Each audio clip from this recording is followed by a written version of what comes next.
Hello student. तो आज हम देखेंगे केवीडी प्रॉब्लम। ऐसे अक्सर क्वेश्चन जेईई नीट में बहुत ज़्यादा आते हैं, तो उसके लिए हमने एक छोटी सी ट्रिक यहाँ पे तैयार की है। सबसे पहले हम क्वेश्चन देखते हैं, उसके बाद हम ट्रिक के बारे में बात करेंगे। क्वेश्चन यहाँ पे बेटा ऐसा है कि यहाँ पे हमारे पास एक आर रेडियस वाला एक स्फीयर है, राइट। और यहाँ पे r/3 रेडियस वाला स्फीयर जो है उसको हमने रिमूव कर दिया है, राइट।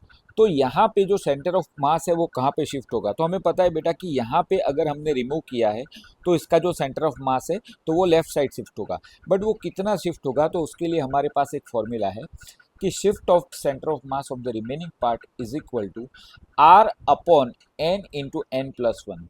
तो उसमें दोस्तों n क्या है, तो यहाँ पे n की वैल्यू क्या होगी, तो यहाँ पे जो भी पार्ट हमने रिमूव किया है वो पार्ट का जो डिनोमिनेटर है उसको हम बोलेंगे n, राइट। तो यहाँ पे जो पार्ट को रिमूव किया है तो उसकी रेडियस है यहाँ पे r/3, तो उसका जो डिनोमिनेटर है उसको हम बोलेंगे n। तो यहाँ पे n इज इक्वल टू होगा हमारा 3। तो यहाँ पे what is the shift of centre of mass, तो shift of centre of mass shift is equal to r upon 3 into 3+1, 3+1 मतलब 4, 4 इंटू 3 मतलब 12। तो यहाँ पे हमारा जो आंसर होगा वो होगा r अपॉन 12, राइट।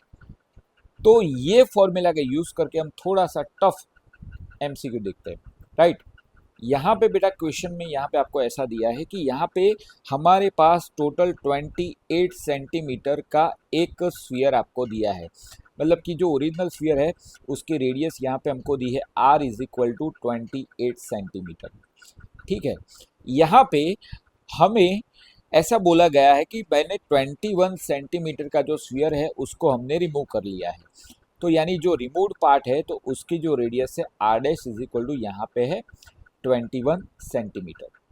तो जो रिमेनिंग पार्ट होगा उसका सेंटर ऑफ मास यहाँ पे कहाँ पे शिफ्ट होगा, तो यहाँ पे हमको पता है कि शिफ्ट का जो फॉर्मूला है तो शिफ्ट इज इक्वल टू हम बोलते हैं r upon n into n plus one. अब यहाँ पे हम n कैसे निकालेंगे, यहाँ पे हम n की वैल्यू कैसे निकालेंगे, यहाँ पे आप देख सकते हो कि यहाँ पे जो r28 है मतलब इसको हम बोलेंगे 7 इंटू 4 सेंटीमीटर, और ये होगा 21 सेंटीमीटर मतलब 7 इंटू 3 सेंटीमीटर, राइट। तो मतलब कि जो r डैश यहाँ पे आपको दिया गया है वो r डैश है 3r/4। आप देख सकते हो कि 3r जो होता है वो r यहाँ पे है 28 सेंटीमीटर डिवाइडेड बाय 4, 4 1 जा 4, 4 7 जा मतलब ये होगा 21 सेंटीमीटर, राइट। तो यहाँ पे जो r की वैल्यू है वो है 3r डैश की वैल्यू है वो 3r/4 है। अब यहाँ पे n की वैल्यू क्या लेंगे, हमको पता है कि n मतलब जो भी r का r डैश का डिनोमिनेटर होता है उसको हम बोलेंगे n, तो इसका जो डिनोमिनेटर है वो हो जाएगा 4/3, राइट। तो यहाँ पे n की वैल्यू जो होती है वो 4/3 है, उसकी वैल्यू हम यहाँ पे डाल देंगे। तो यहाँ पे शिफ्ट की value shift is equal to original sphere है उसकी जो रेडियस है यहाँ पे है वो 28 सेंटीमीटर, n जो है यहाँ पे हमको दिया है वो है 4/3, यहाँ पे 4/3 प्लस 1, राइट। तो यहाँ पे होगा 28 इंटू 3 डिवाइडेड बाय 4, यहाँ पे 3 एलसीएम हो जाएगा तो 4 प्लस 3 यानी ये होगा 7 इंटू यहाँ पे होगा 3, राइट।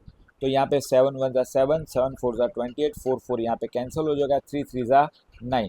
तो यहाँ पे जो शिफ्ट होगा वो शिफ्ट होगा यहाँ पे 9 centimetre towards to the left.